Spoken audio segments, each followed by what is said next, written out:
Alam mo yung pulubi, na dukhang-dukha sa karipang nakatira. Pero meron siyang sinulat sa pirasong karton. Nakalagay, Rodrigo Duterte for president.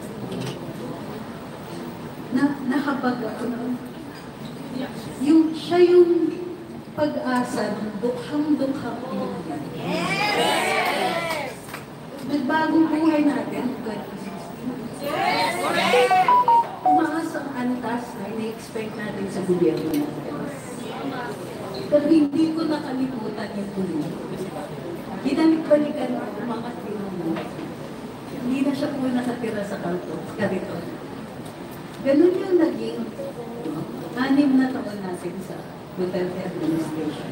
Kaya buong-buo, ang paniniwala ko na sa Marcos administration, lalo pa tayo makakamal.